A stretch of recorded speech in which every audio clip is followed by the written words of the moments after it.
Good morning students. आज हम class third की इंग्लिश रीडर की बुक से लेसन नंबर 13 पढ़ेंगे। आप सभी अपनी इंग्लिश रीडर की बुक्स निकाल लीजिए। Page number 89, lesson number 13, the tales of Abdul Maji. इस चैप्टर में जो हम पढ़ने वाले हैं वो है अब्दुल माजी की कहानियाँ। Abdul Maji had a pointed beard, a shaven head and not moustache. Abdul Maji जो था वो कैसा दिखता था? उसकी दाढ़ी थी वो बहुत ज़्यादा पॉइंटेड थी, यानी कि लंबी लंबी दाढ़ी थी। उसका सिर जो था वो गंजा था, उसकी मूछें भी नहीं थी। I knew him quite well, मैं उसको बहुत अच्छे से जानता हूँ। ये जो कहानी है ये जिसने लिखी है वो बता रहे हैं कि वो अब्दुल माजी को अच्छे से जानते हैं। He would get hilsa fish and turtle eggs from the Padma for दादा। जो अब्दुल माजी था वो हिल्सा फिश और टर्टल के एग्स लाया करता था दादा के लिए पद्मा नदी से। He had once told me a tale, उसने मुझे एक कहानी सुनाई एक बार। It was the end of spring, the month of Chaitra. चैत के महीने में, स्प्रिंग के एंड में, he had gone with the dinghy fishing in the deep water of the Padma। वो अपनी छोटी सी नाव लेकर फिशिंग के लिए गया गहरे पानी में, पद्मा में। Suddenly there rose a northwesterly, it was a terrible storm. अचानक ही वहां पर तूफान आ गया। The boat tossed and turn and almost drowned. जो नाव थी वो पानी में पलट गई और डूबने ही वाली थी। Abdul क्लैस्प्ड the rope between his teeth and jumped into the water। Abdul जो था उसने अपने दांतों में रस्सी फंसाई और पानी में कूद गया। He swam to the shore and pulled the boat back with the rope। उसने अपने दांतों से उस रस्सी को खींचा और अपनी बोट को पीछे की तरफ ले लिया। The story finished too quickly। जो स्टोरी थी उसकी वो बहुत जल्दी खत्म हो गई। And I did not quite like it, और मुझे वो स्टोरी ज़्यादा पसंद नहीं आई, क्योंकि जो अब्दुल ने स्टोरी बताई उसके अकॉर्डिंग वो बहुत जल्दी से पानी से बाहर निकल गया और उसने अपनी नाव भी जल्दी से बाहर निकाल ली। तो मुझे ये स्टोरी ज़्यादा पसंद नहीं आई। I wish I had heard a little more about the storm. मैं चाहता था कि उस तूफान के बारे में थोड़ी और जानकारी अब्दुल मुझे दे दे। After all the boat did not drown, it just got saved. क्योंकि क्या हुआ था, जो बोट थी वो डूबी नहीं थी और जल्दी से ही बच गई थी। How could this be a good enough late, कि इतनी जल्दी जल्दी कैसे हो गया। आई केप्ट प्रोडिंग हिम, मैं उसको बोलता रहा बार बार। And then what happened after that, और मैंने उससे पूछा कि उसके बाद क्या हुआ। Finally Abdul said I saw a leopard with a really big moustache. Abdul ने बोला कि मैंने एक लेपर्ड को देखा जिसकी बड़ी बड़ी मूछें थी। During the storm the leopard had gone to the village on the other side. जब तूफान आ रहा था तो वो जो लेपर्ड था वो दूसरी तरफ से गांव में जा रहा था। That village was called Pakhurganj. वो जो विलेज था उसका नाम था Pakhurganj. A sudden gust of wind pulled a tree down into the Padma. अचानक से तेज हवा के साथ एक पेड़ भी उस पद्मा नदी में गिर गया। And along with it the leopard too was flung into the river, और उसी के साथ लेपर्ड भी पानी में आ गया। He drifted off into the river struggling against the high water. जो लेपर्ड था वो इतने गहरे पानी से स्ट्रगल करने लगा। Somehow he managed to reach the bank, get up on his feet। किसी तरीके से वो किनारे पे जाके अपने पैरों पर खड़ा हो गया। The moment I saw him, I tied a noose with my rope। जैसे ही मैंने उसे देखा मैंने अपनी रस्सी से एक फंदा तैयार किया।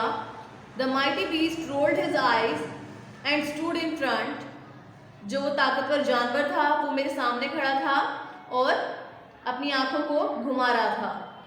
The swim had made him hungry. तैर के वो बहुत ज़्यादा थक चुका था और उसको बहुत ज़्यादा भूख लग रही थी। The moment he saw me, he rolled his deep red tongue out and started drooling. जब वो थक चुका था और जब उसको भूख लग रही थी, उसने मुझे देखा और उसने अपनी जीभ घुमानी शुरू कर दी अपने मुंह के आसपास और उसके मुंह से पानी आने लगा. He knew a lot of folks within the village and a few outside. वो गांव के बहुत से लोगों को जानता था और बहुत से बाहर के लोगों को भी जानता था. But he did not know who Abdullah was. पर वो अब्दुल्ला को नहीं जानता था. I called out to him, "Come, my dear one, come." He lifted his 4 legs up and was ready to pounce when I threw the rope at him. मैंने उसको अपने पास बुलाया, "Come, my dear, come." और जैसे ही उसने अपने अगले पांव उठाए, मैंने अपने रस्सी के फंदे को तैयार कर लिया था और उसकी तरफ फेंक दिया. And put the nose across his neck. और जो रस्सी का फंदा था वो उसकी गर्दन में फेंक दिया. He wriggled hard to free himself, and more he wriggled, the more did the nose tighten around his neck and his tongue keep rolling out. वो अपने गले को खींचने लगा, कोशिश करने लगा वो उस फंदे से बाहर निकलने की, लेकिन जितनी ज़्यादा वो कोशिश करता उतना ज़्यादा उसका फंदा टाइट हो जाता और उसकी जीभ इस चक्कर में मुंह से बाहर आ गई थी. At this point I got a little worried and asked, "Abdul, did the leopard die?" इस पॉइंट पे मैं थोड़ा चिंता में आ गया और मैंने कहा कि अब्दुल, क्या वो लेपर्ड मर गया? Abdul reassured me, "Well, how could he?" Abdul ने कहा कि कैसे हो सकता है ये? Even his father would not have been able to take him to the throes of death. यहाँ तक कि अब्दुल ने कहा कि मेरे पापा भी उस लेपर्ड को नहीं मार सकते हैं ऐसे. There was a high tide in the river. पानी के अंदर ऊंची ऊंची लहरें थी. Would one not have to come back to पाखुरगंज? क्या पाखुरगंज से कोई वापस नहीं आ सकता था? I tied the leopard to my dinghy and used his weight to pull me through 100 miles. मैंने लेपर्ड की जो रस्सी थी उसको अपनी नाव से बांध लिया और उसके वज़न को इसलिए यूज़ किया ताकि वो मुझे आगे की तरफ खींच सके और वो 100 माइल्स तक मुझे आगे की तरफ लेके गया. The moment he would start roaring, I would nudge him with my oar.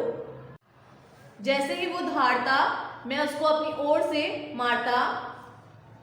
In an hour and a half, I could cross a distance worth 15 miles. लगभग 1.5 घंटे में मैं 15 मील आगे बढ़ चुका था उसके साथ. Now, if you want to know what happened after that, I would really not be able to answer. अगर अब तुम पूछोगे कि उसके बाद क्या हुआ, तो मैं सच में इसका आंसर देने के लिए काबिल नहीं हूँ. मुझे नहीं पता कि आगे क्या हुआ था. I said, "Well then, now that you have told me about a leopard, what about a crocodile?" मैंने कहा कि चलो ठीक है, तुमने मुझे लेपर्ड के बारे में बताया, क्रोकोडाइल का क्या हुआ? क्रोकोडाइल के बारे में बताओ. Abdul replied, "I have seen his nose popping out of the river many a time." Abdul ने कहा कि मैंने कई बार क्रोकोडाइल को देखा है पानी से अपनी नाक बाहर निकालते हुए. On the sloping bank of the river, when you see a crocodile warming itself on the sand, it does seem that it is guffawing in the rather ugly way. उसने कहा कि जब नदी के किनारे रेत में क्रोकोडाइल पूरी तरीके से डूबा हुआ होता है वो कितना गंदा लगता है, कितना बदसूरत लगता है. I would have fought him. I had a gun. मैं उससे लड़ता अगर मेरे पास बंदूक होती. But the license had gotten over a long while back. पर मेरे पास कोई लाइसेंस नहीं था इसलिए मैं बंदूक भी नहीं रख सकता था. Yet something interesting happened. वरना कुछ इंटरेस्टिंग हो पाता. One day, Kanchi, a nomad girl, was sitting by the river chiseling a bamboo pole with a sickle. एक दिन कांची, जो एक लड़की थी घुमक्कड़ प्रवृत्ति की, वो नदी के किनारे बैठी थी और अपनी दराती से एक बांस को छील रही थी. A kid was tied beside her. एक बकरी का बच्चा उसके पास बंधा हुआ था. From nowhere did the crocodile come and pull at the legs of the kid. पता नहीं कहाँ से वहां पे क्रोकोडाइल आया और वो उस बकरी के बच्चे का पैर खींच के उसको ले गया। It dragged the little goat into the river. वो उसको पानी के अंदर ले गया, नदी के अंदर। The girl jumped onto the back of the crocodile and sat on it. लड़की ने भी पानी में छलांग लगा दी और वो क्रोकोडाइल की पीठ पर जाकर बैठ गई। She used her sickle to scrape off the neck of the reptile over and again. उसके पास जो दराती थी वो उसका इस्तेमाल करके बार बार उसकी गर्दन को खुरच रही थी। The crocodile let go the kid and dived into the river, into the water. तो क्या किया क्रोकोडाइल ने? उसने उस बच्चे को छोड़ दिया और पानी के अंदर चला गया। I asked, and then what happened after that? मैंने पूछा कि फिर क्या हुआ, इसके बाद क्या हुआ? Abdul said, the news of the thereafter has sunk deep into the water of the river. ये सारी कहानियाँ, ये सारे खबरें पानी के अंदर डूब गई। Fishing it out would take some time indeed. अभी उसकी फिशिंग में थोड़ा और टाइम बाकी था और वो ये कहानियाँ सुनाया जा रहा था। ये जो सभी कहानियाँ थी ये अब्दुल की मनगढ़ंत कहानियाँ थी, ये उसने खुद बनाई थी और सुना दी थी।